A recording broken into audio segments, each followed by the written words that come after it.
அன்பிற்கினிய மாதா தொலைக்காட்சி சுவைஞர்களே, தமிழினிய நெஞ்சங்களே, வணக்கம். திரிகடுகத்தில் இணைந்திருக்கும் உங்கள் ஒவ்வொருவருக்கும் நன்றியின் வாழ்த்துகள். இன்று மீண்டும் திரிகடுகம் 14ஆம் செய்யுளை பார்க்கின்றோம். 2ஆம் கருத்தினை இன்று ஆய்ந்து பார்க்கவிருக்கிறோம். இழுக்கல் இயல்பிற்று இளமை, பழித்தவை சொல்லுதல் வற்றாகும் பேதைமை, யாண்டும் செருவொடு நிற்கும் சிறுமை, இம்மூன்றும் குறுகார் அறிவுடையார். இன்று பழித்தவை சொல்லுதல் வற்றாகும் பேதைமை. பொருள் என்ன? சான்றோர்கள், மேலோர்கள் இந்த சமூகத்திலே நன்றாக வாழ்ந்து வையத்துள் வாழ்வாங்கு வாழ்கிறவர்கள், அவர்கள் சொல்லுகிற அந்த சொல்லை அப்படியே விட்டு விடுதல், அதை புறந்தள்ளுதல், அதை ஏற்றுக்கொள்ளாதிருத்தல் என்கிற அந்த பொருளிலும் இதை நாம் ஆய்ந்து பார்க்கலாம். இன்னொன்று, அவர்கள் பழித்த சொற்கள், பழித்தவை, இவையெல்லாம் செய்யக்கூடாது. ஈன்றாள் பசி காண்பான் ஆயினும் செய்யற்க சான்றோர் பழிக்கும் வினை. சான்றோர்கள் பழிக்கிறார்களே, அப்படிப்பட்ட ஒரு செயலை செய்துதான் தன்னுடைய தாயை காப்பாற்ற வேண்டும் என்றில்லை.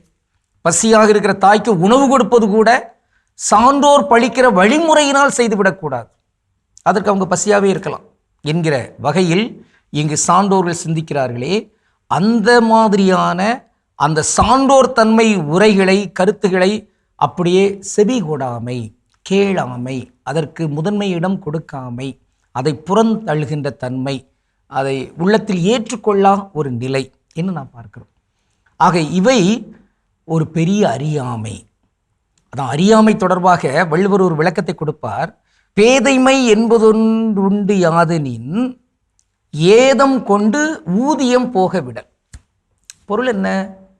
ஏதம் என்றால் அது லாபமற்ற தன்மை, நட்டம், அதனால் பயனில்லை. பயனில்லா தன்மையை ஏற்றுக்கொண்டு ஊதியம் என்பது, அது சமஸ்கிருதத்தில் சொல்ல வேண்டுமென்றால் லாபம், பயன், நன்மை, அதை விட்டு விடுதல். இதான் பேதைமை, இதான் அறியாமை. இன்றைக்கு நல்லவங்க சொல்கிற அந்த செய்தியெல்லாம் விட்டுவிட்டு, ஆனால் தீயவர்கள் சொல்லுகிற அந்த செய்திகளெல்லாம் ஏற்று வாழ்கிறாங்க, பின்பற்றி போகிறாங்க பாருங்க, அதுதான் அறியாமை. இன்றைக்கு இந்த உலகத்தில் பெருகி இருக்கிறது. ஆக திரிகடுகம் சுட்டுகிற இந்த வழிகளை ஏற்காமை என்பதும் அறியாமை. ஏற்றல் என்பது அறிவு. அந்த அறிவுத்தன்மைக்குள் இங்கு நுழைய வேண்டும். இயேசு அதனால் தான் பலமுறை சொல்வார், கேட்க செவிகளோர் கேட்கட்டும். எப்பா, நான் சொல்லிட்டேன், கேட்கிறதும் கேட்காதும் ஓம் பாடு என்று அவர் சொல்வார். சான்றோர்கள் அதுதான் சொல்வார்கள். கழுதையே குளத்து வர கூட்டு போகலாம், தண்ணி குடிக்க வைக்க முடியாது. ஆனால் இங்கு மாந்தர்களாக இருக்கணும், கழுதைகளாக இருக்கக்கூடாது. பாரதியார் இவ்வாறு பதிவு செய்வார்: 30 கோடி முகமுடையாள், முகம் மொயம்புற ஒன்றுடையாள், இவள் செப்பு மொழி 18 எனில் சிந்தனை ஒன்றுடையாள். ஆக 30 கோடி பேர் இருந்தாலுமே அங்கு சிந்தனை என்பது ஒன்றுதான், அறம், அறச்சிந்தனை. அத்தகைய சிந்தனையில் இன்று எதிர்பார்க்க இயலவில்லை. ஏனென்றால் சான்றோர்கள் வழியில் நிற்க வேண்டும் என்பதை விடவும் கயவர்கள், கயமைத்தன்மை கொண்டவர்கள், மக்களை போலும் கயவர்கள், அப்படிப்பட்ட அந்த முகமூடி போடுகிறவர்கள் அவர்களுக்கு பின்னால் அணிவகுத்து கொண்டு செல்கிறார்கள். மதவெறித்தனத்திலும் ஜாதி வெறித்தனத்திலும் இவையெல்லாம் மாற்றம் பெற வேண்டும். இன்று நாம் ஒரு சொல்லை ஆய்ந்து பார்க்கலாம். சொல்லுதல். சொல்லுதல் யாருக்கும் எளிய, அறியவாம் சொல்லிய வண்ணம் செயல். இந்த சொல்லுதல் என்பதற்கு ஆங்கிலத்தில் என்ன சொல்றாங்க? டாக்கிங், சேயிங் அல்ல ஸ்பீக்கிங், இந்த மாதிரியான சொல் பயன்படுத்துகிறாங்க. இதையெல்லாம் நாம் பண்ணி தமிழ் பேசுகிறவர்கள் அருள் கூர்ந்து அதை மாற்றிக்கொள்ள வேண்டும். மாறாக சொல்லுதல், பகர்தல், பேசுதல், உரைத்தல், கதைத்தல் என்கிற வகையில் வரலாம். செப்புதல், அது தமிழா? பாரதியார் அதை பயன்படுத்துகிறாரு. ஆனால் தெலுங்கு மக்களும் அதை பயன்படுத்துகிறாங்க.